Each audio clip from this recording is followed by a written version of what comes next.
Hi, so I have my fan on. Sorry for that background noise, but it's just really hot out today. Also inside. For today's video, I'm doing another spoiler vlog. This time for The Sun and the Star by Riordan and Oshiro, which I am so excited to read because this one follows Nico and Will, who are two of my favorite side characters from the Percyverse. So I'm super excited to read this adventure following them. And yeah, like I said, it's gonna be a spoiler vlog, so if you have not read this book, maybe click out because I'm gonna spoil some things. This is a book set in the Percy Jackson universe, which follows Greek and Roman mythology. The first series being Percy Jackson and the Olympians, which is very popular. Then we have a spin-off series called The Heroes of Olympus, and another spin-off series called The Trials of Apollo, and then we get this. So you need to have read a lot of material before reading this book, especially because, if I remember correctly, the storyline for this gets kind of like set up in the last Trials of Apollo book a little bit, like very much in the background, but still. So yeah, we follow Nico and Will, who are a couple and who are amazing. I know Nico is the son of Hades and Will is the son of Apollo, like they are health gods. And I actually don't know much about this book. I kind of want to go in blind. Let's just read this. This is just over 480 pages, my edition of it. At least I have the Dutch copy. So I'll be updating you like every 100 pages and then like the last 80 probably. Hi, welcome from the living room. I am not exactly where I told you I was gonna update you. I'm on I've just finished chapter 10, so I'm on chapter 11, because I realized this book has 51 chapters. I feel like that's like a cleaner breakup than the page count thing. So I read 10 chapters of this book, so let's recap. Starting this book off with like this little like snippet in which we're talking to a nymph named Gorgira. I'm so sorry if I butchered that. And Will looks really exhausted, is really burned, and also like very just like wounded, which you can guess by him being burned. And basically Gorgira asks Nico to tell her a story about the two of them, so Will and Nico. Now we actually jump to the first chapter, and it's the end of the summer. They're bringing people away so they can go home. We actually find out that this is the like first summer that like no campers are around, or like not necessarily like the first summer, but like this is a summer in which like no campers are staying around besides Will and Nico. Like all the other campers went home. And we also learn that Nico has been having a lot of like bad dreams and like been hearing like this voice that's been calling out from Tartarus. I'm so sorry again if I mispronounced anything, but he has talked about that to Will, but Will thinks it's like a trauma response because of all the shit he's been through. So he and Mr. D have been talking and basically just like having daily therapy sessions, which was also interesting to find out. And I actually get one of Nico's dreams, and this is basically just a trip down trauma lane, just a lot of bad memories, just twisted because it's a nightmare, and it's mainly about like the people he's lost. And in the dream, like people keep telling him to listen, and if he doesn't listen he'll end up like me, someone says, but like he died eventually.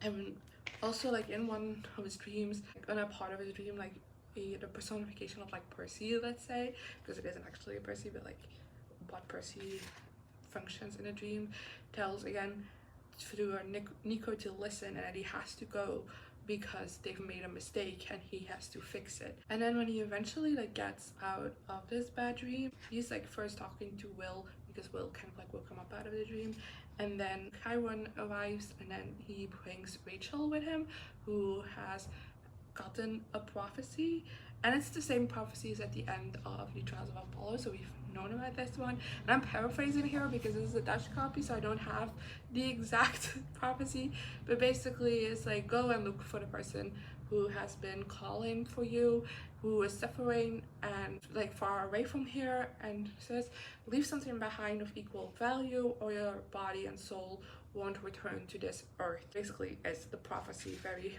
paraphrased. And like they immediately tell like, oh yeah, this is a prophecy we've had before. But Rachel's like, yeah, I've been having this so much, like this is the 12th time that I got it, but I've been ignoring it because of kind of like the issues with the oracle and stuff. With Apollo, I thought I was just like on loop, but I've been having such a strong pull after this time that I had this prophecy to come and see you, so I did. And Nico as well, that said, I'm going to Tartarus. I think, what's his face?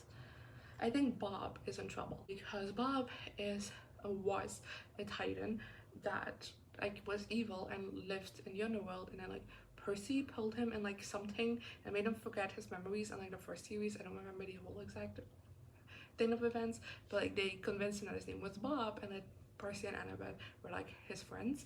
And then he also rescued Percy and Annabeth from Tartarus in the Heroes of Olympus series, but he kind of went missing after that.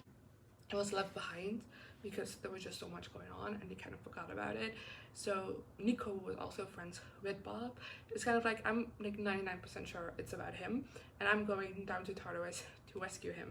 And like Tywin and Mr. D are immediately like, no, because that's still a titan, we don't trust this is gonna be a trap.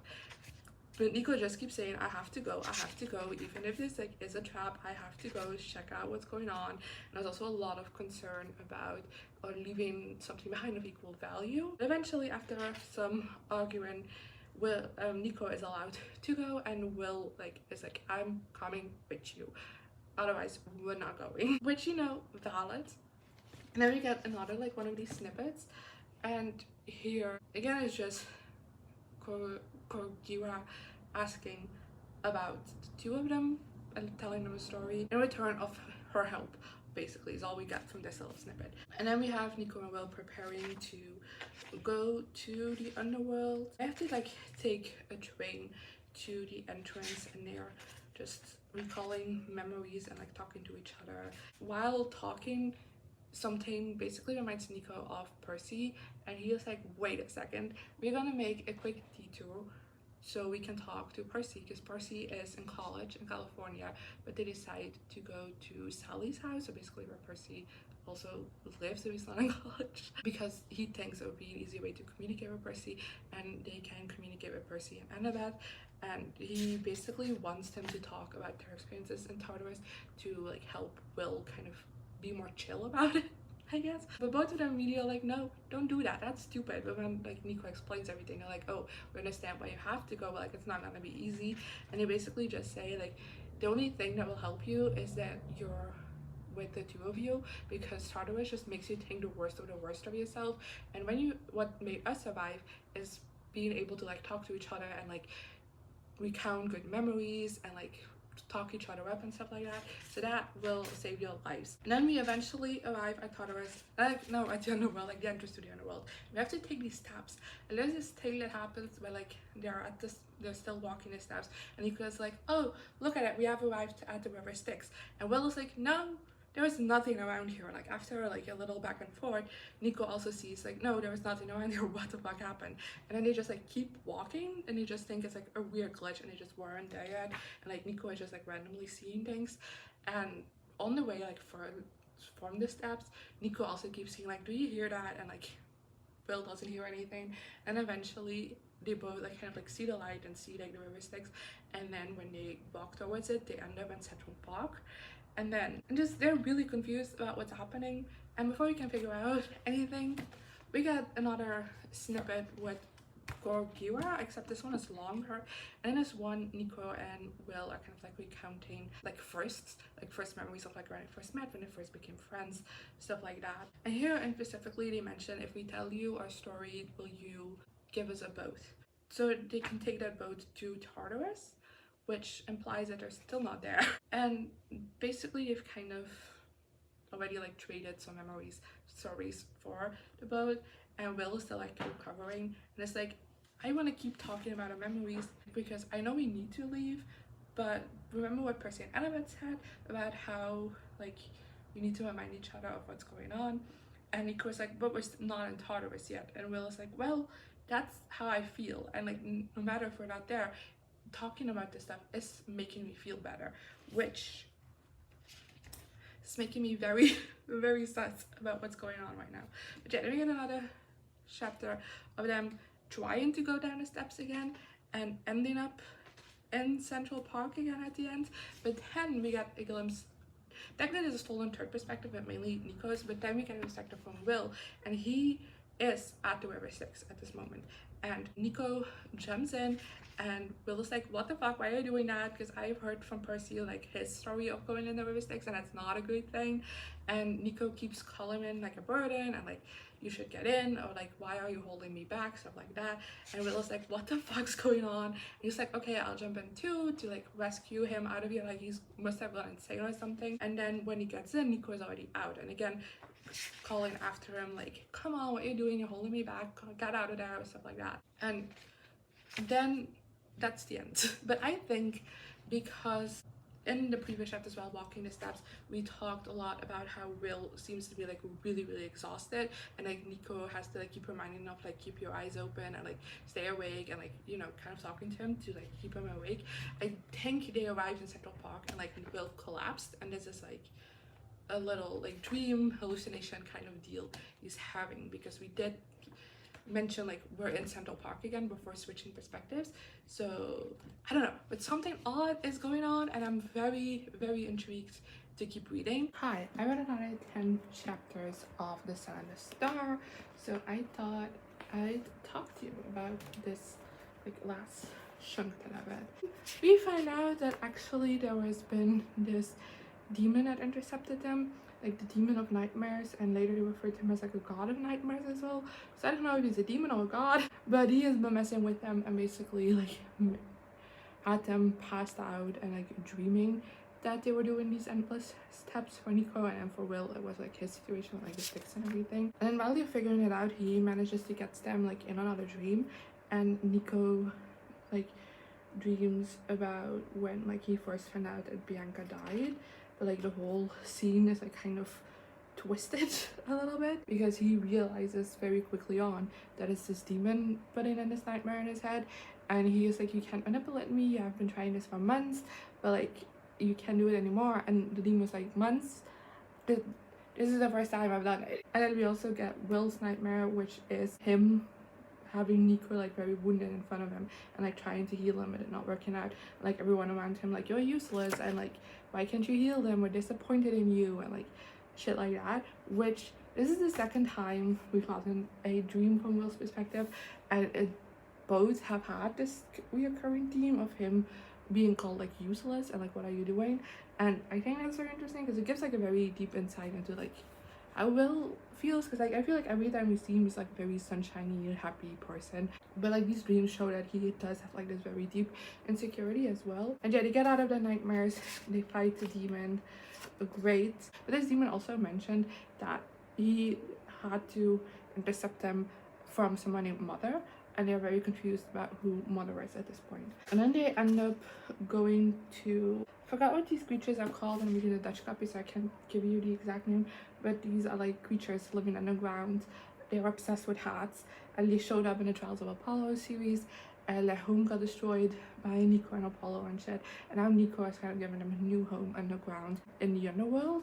So they are going to them because they can help them out, you know, trying to navigate the underworld without Hades noticing, because that's what they've been doing, these creatures. And as they are there, they notice that like these creatures tell them that they have been like smelling something on the ground, like something stirring on the ground that smells like changing, and they say that that same smell is on Nico and Will. And then things start clicking in Nico's head, and Nico basically thinks that what's going on is that the goddess of night, Nyx, is behind all of this. And then he explains what happened when he was in Tartarus in the Heroes of Olympus series. And it's a lot of traumatic shit. But basically summarizing is that he came across Nyx, who basically was like, "You're like a person of darkness because you're Hades' son, yet you live among the light, and there's like an unbalance in you, and like you're gonna have to fix that." And then she's trying to force him to choose, and then the giants show up to like kind of like kidnap him for Gaia, and then be like, you know how the Heroes of Olympus thing went. So basically they conclude that what's been going on probably is that Nyx has been trying to get to Nico to like finally get him to make this decision, but she's also probably like captured Bob because he used to be a Titan, also like a creature of darkness, and now he is like very different because he doesn't remember who he is, and she probably couldn't accept that, and that's like part of the things. Like Nico basically, they say, is representation of change, which is something Nyx hates. So that's what's going on, we think. And then they decide to like go to Tartarus, but like first have a night rest. And basically Nyx shows up in Nico's dream, and again like repeats that he has to choose. And Nico basically says, "You can't hurt me, this is a dream." And Nyx is like, "You bet," and then hurts him because yikes. Try this like whole thing that they've been underground now. Nico has also been mentioning how like whenever they're talking about new elements of the underworld, like Will doesn't have a very positive reaction to that, and Nico is like, but this is part of like who I am, and will accept that, or will he stop loving me if he finds out of this, because he doesn't seem to be accepting of the underworld. And like that sense, which I mean, it kind of makes sense for Will to not look at the underworld and be like, this is creepy shit, because it is. But also at the same time, like I understand where Nico's coming from. And then we get another like little snippet from them with, what was her face again? Gorgira, talking about how they first fell in love with each other. It's some cute shit. And then we get actually a nightmare from Will, where basically it's the time where it's about when he basically fought some creatures and then became a part of Camp Hellblood for the first time. Like the whole thing is twisted because there's a nightmare that is being controlled by Nyx, and they keep saying he will leave you when the time is right. He will choose to leave you behind. That's kind of like the message that goes throughout Will's dream, which is also kind of odd. And then after they've fully like woken up, it's the new day, and the creatures kind of like, they have some like underground way side roads to Tartarus, and they go that route, and this whole route is like very dark, and Will's like really suffering from not having that light as well. So yeah, that's been the last 10 chapters. I think it's very interesting. I mean, Nico and Will are a very cute couple. Like they are teens, so it makes sense for them both to have like their insecurities. And for Nico, that's very much, you know, he also just like keeps repeating like everything good that's happened to him always ends bad. It kind of just feels like to him that everything good keeps getting taken away, and he's kind of scared to write this book of what will happen to Will. And on top of that is also the idea of there is this darkness that is a part of me, and this part of death that is a part of me because I'm a son of Hades. And like Nick and Will is kind of like the complete opposite of darkness. So will he accept who I am, or will he like one day like get tired of me? Well, Will seems to have this thought process going on of I'm not good enough behind his facade of like sunshine happiness. So I think that's really interesting as well, to see those insecurities kind of like come out slowly as they're going further down in the underworld and getting closer to Tartarus. And I'm hoping that's something we really dive into. The next 10 chapters is a little bit of a smaller chunk, so I'll be reading that and updating you with my thoughts. Hi, another 10 chapters have passed, so let's discuss. Not a whole lot happened, but a lot of interesting stuff happened, if that makes sense. So we kind of end up at like the farm of the underworld, and we meet a person who Nico has like known was like a person who helps Hades quite a lot, is like in charge of like the farm, which makes ambrosia and like nectar and like stuff like that, like the baked healing stuff. But before we get into that, we got another glimpse with Gorgia, where they are talking about, Will and Nico are talking about that coming out, and how Nico first asked Will out, and it's all just like cute as fuck. And then we get to talk to him more, and he's like, I'm gonna tell Hades that you're here. And they're like, no, don't do that, that will ruin everything for us. And he's like, well, I only won't do that if you will go to Persephone's garden and get a piece of fruit from me, because I want to gift it to my boyfriend and I can get it myself. And Will and Nico are like, wait, but if we do that, if Persephone finds us out, because like it's almost impossible to steal anything from a garden, she will tell Hades, and we're still fucked. But they go and do it anyway, and they steal 3 pomegranates. And while kind of Nico goes to see, like goes on like exploration to see like where Persephone is or something so that I can easily sneak out, Persephone actually finds Will, and they have like this very sweet conversation about basically falling in love with someone in the underworld and what's that like, and how Persephone is just like, as long as you want to learn about Nico and you're actively like working in a relationship and like trying to understand him and stuff like that, like the two of you will be fine.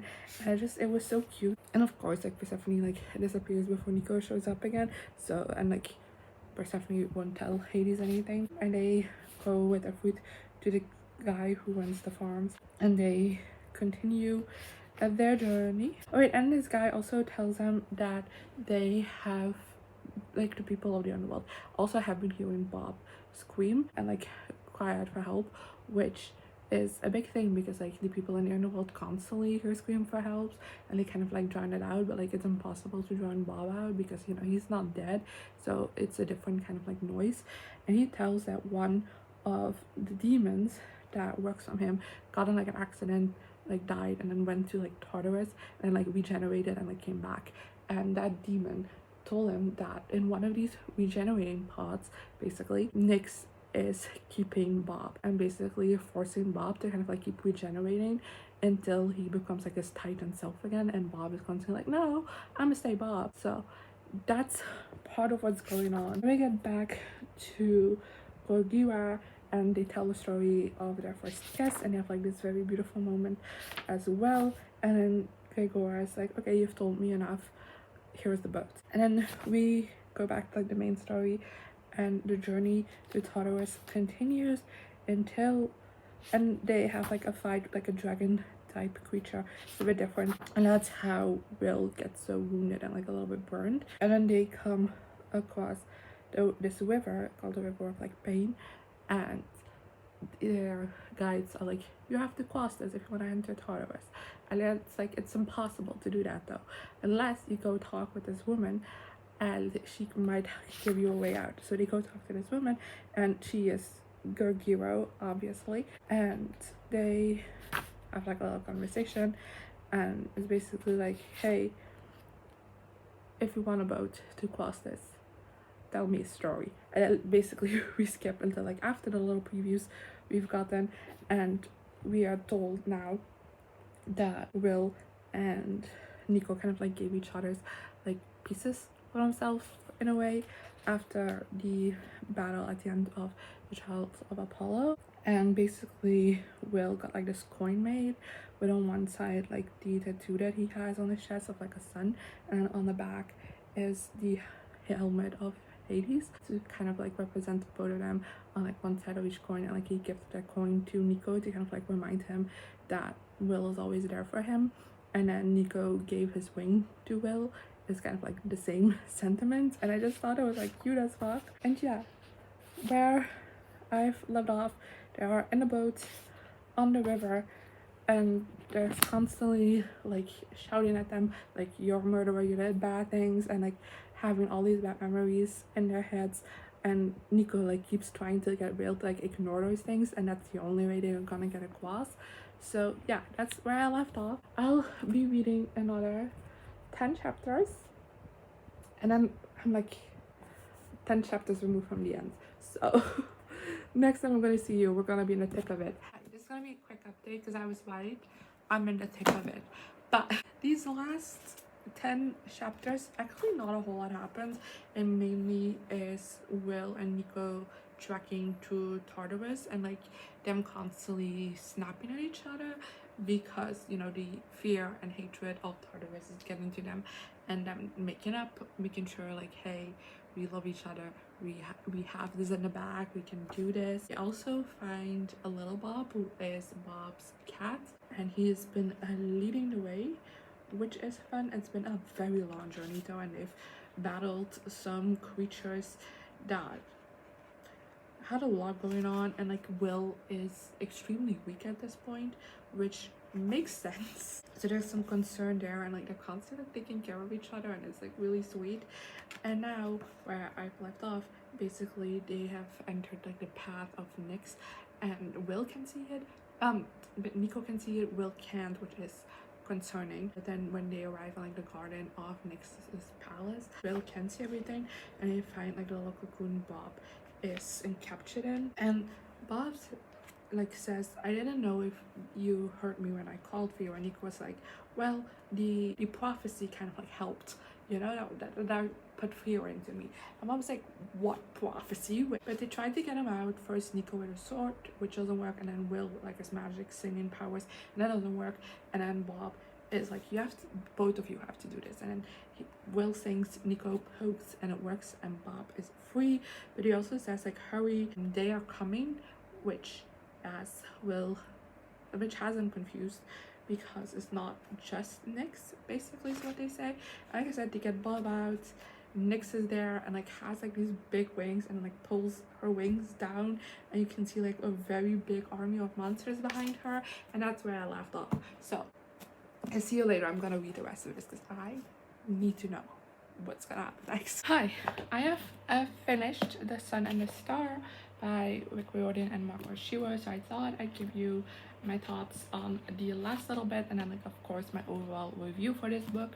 So let's go. Where we left off, they arrived at Nyx's palace, they freed Bob, like Nyx arrives with an army of creatures. So of course the battle begins, and basically Bob just fights them all. Like Nico and Will barely do anything. Like they do stuff, but like not a whole lot. And then end of the battle kind of stops because the palace bursts in flame, and basically Nico and Will and Bob are like trying to escape, and then the only way to go is to basically dive into like a cross section between two of like the rivers. And they're like, that's a bit dangerous. And then basically before they can jump, like Nyx shows up again. Like she's not distracted anymore, and like they're not battling anymore, they're more like talking, fighting, you know. Basically Nyx is trying to say like, oh, the fact that you are gone on like this quest and have gotten so far as you are means that you've accepted the darkness inside of you. And Nico's like, not really. But like she basically kind of like tries to gaslight him into thinking yes you have. And then Nyx says, Nico, it's time you finally meet your children, which I think is such an unhinged line. And basically it turns out Nyx's powers is basically that she can like make demons out of other people's like fears and stuff. And she made demons out of Nico's like darkest thoughts, and like out of his trauma basically. So like he's literally fighting his demons in the next couple of scenes, which is fun. And then at a certain point Nico realizes that because these demons are his deepest fears and thoughts and traumas, he can control them as well. So that again puts a stop to the fight. And then Nico basically just like stands up against Nyx, and is basically like, it was not cool for you to just like put out my trauma on display like it was nothing, and like you're a bad person, and I'm like here accepting my demons and like letting them go. Because he also realizes that that is the thing like of equal value that he needs to leave behind, is like the demons basically, and like process his trauma properly. And then all of Nyx's children are like, you know what, you've been manipulating us too, we're not standing for it anymore. And I think like that's, I don't know, it's a fun way to resolve the battle, and that doesn't include fighting. And then basically all the kids hold Nyx back so that Will, Bob, and Nico can escape. And as they like jump into the rivers, the boat shows up again that they traveled in previously. And they get in the boat, and Bob starts rowing because he's the best. And then Nyx breaks loose and basically like follows them, and she gets rejected by the river because she like won't accept something. That part confused me a little bit. It was like mythology stuff, but therefore like she gone again, defeated, we're out. And then like Nico and Will basically just like go to sleep on the boat while Bob rows, because he's like, you've saved me, now I'm gonna save you, which I know is really sweet. And then for a moment that made me cry in this book is we get a last final dream in this book, and in that dream Nico sees Bianca and his mother again, and it's actually them being able to like come to Uber one more time to talk to Nico. And it's actually Hades who was doing this, who like tried to like bend the rules a little bit so that Nico could have like this final conversation with his mom and with Bianca. And it's the whole conversation just made me cry. And also turns out that Hades is the person that sent the prophecy. It's a beautiful like family moment. The dream ends. The little demons have also decided to come with Nico, which is concerning. I don't know, I have questions about it because they also constantly refer to him kind of like as his children in a way, and it's a bit concerning for me that they are like constantly now that they've come along to help Camp Half-Blood and they've arrived there with Bob and everything. Why are they there? That's such an odd decision. Like, couldn't they have been left in the underworld? Like, I get not leaving them in Tartarus because that's a hellscape, but why not just like work on the farm or like be with the other underground creatures? Like, why are they in Camp Half-Blood? I don't know, just like walking manifestations of trauma in Camp Half-Blood doesn't seem like a good idea. And yeah, like I said, they arrive at Camp Half-Blood where they just like kind of have to explain what happened, and then Bob leaves to go to the south, I believe he says.